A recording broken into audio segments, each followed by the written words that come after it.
அந்த காலத்துல நம்ம இருந்திருந்தோம்னா இந்த இழுப்புகளுக்கு ஆளாகி நம்ம அங்க போயிருப்போம்ல அப்படின்னு கரெக்ட். நீங்க சொல்றதுக்கு ஒரு புத்தகம் எழுதினால் அதில் நான் தான் முன்னரே எழுதும் வாய்ப்பை பெற்றேன். ஏறாம் படத்தை பார்த்து எழுதின புத்தகம் நாம் லெட்ஸ் கில் காந்தி என்பதுதான் அந்த புத்தகத்தின் பெயர். எழுதியவர் காந்தியின் கொள்ளு பெயர். அது ஒரு வஞ்ச புகழ்ச்சி தான். அது பல பேருக்கு புரியல. நான் இங்கு இந்த கூட்டத்தை திரட்டியதற்கான காரணம் முக்கியமாக இந்த கூட்டம் திரட்டுறது சினிமாவில் டான்ஸ் ஆடலாலே திரட்டிடலாங்க. இந்த கூட்டத்தை திரட்டுறது கஷ்டம். ஏன்னா இவங்க காந்தியுடன் முரண்பட்டவர்கள். இவர்கள் எப்படி ஒரு மேடையில் அமர வைப்பது? அதுதான் 9வது ஆண்டில் நாம் செய்திருக்கும் சிறிய சாதனை. எலக்டோரல் பாலிடிக்ஸ் என்பது ஒன்று. அது 5 வருடத்துக்கு ஒரு முறை வந்து கொண்டே இருக்கும். அதற்காக மட்டுமே வந்தவர்கள் அல்ல இவர்கள். 25 வருஷமா எலக்டோரல் பாலிடிக்ஸ் மட்டும் இருந்திருந்தால் திருமாவர்கள் செய்திருக்க வேண்டிய சமரசங்கள் எத்தனை இருந்திருக்கும் யோசித்து பாருங்கள். எலெக்ஷன் மட்டுமே இருந்திருந்தால் கம்யூனிஸ்டுகள் என்னென்ன காம்ப்ரமைஸ் பண்ண வேண்டியது இருக்கும் ஞாபகப்படுத்துங்கள். முஸ்லிம்களும் தான். ராம் மனோகர் லோகியா காந்தியன் மார்க்சிசம் என்று எழுத வேண்டிய தேவை ஏன் வருகிறது?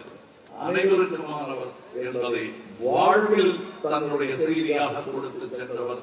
அந்த செய்தியை நாம் கொடுக்க வேண்டும் இங்கே இருக்கும் எஞ்சிய இளைஞர்கள். காரணம், நான் அவரை ஒருபோதும் மகாத்மா என்று கூப்பிட மாட்டேன்.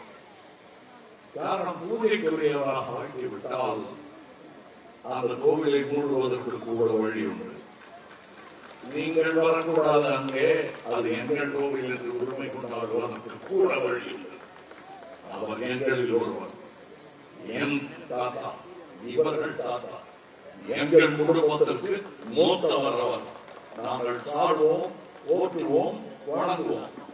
அது இங்கு வீழும் சூழல்கள் எங்களை எப்படி தாக்குகிறதோ அதற்கு ஏற்ப வீட்டில் வந்து புலம்புவோம். அந்த வீட்டில் காந்தி தாத்தா இருந்திருப்பார், இருப்பார், என்றும் இருப்பார் என்று நான் நம்புகிறேன். தவிர்க்க முடியாத தம்ப்நெயில்ஸ், கலக்கலான கண்டென்ட்ஸ், சினிமாவும் சீரியஸ் பிரச்சனைகளும், பல வருடங்கள் இடைவெளிக்கு பிறகு இந்த படத்துல ஒரு கலகலப்பும் கைகலப்பும். Me too, love you. Thank you so much. அவர்களை மாஸ் ஏத்துறது போயிட்டே தான் இருக்காரே தவிர பிரேக்கே இல்லாமல் பிரேக்கிங் நியூஸ் சொல்லும் தந்தி டிவி ஆப். இன்ஸ்டா தலைமுறை வரை இறங்கி அடிக்கும் தந்தி டிவியின் டிஜிட்டல் எக்ஸ்க்ளூசிவ். அது தண்ணிக்குள்ள போகும்போது ஹேங் ஆயிடும்.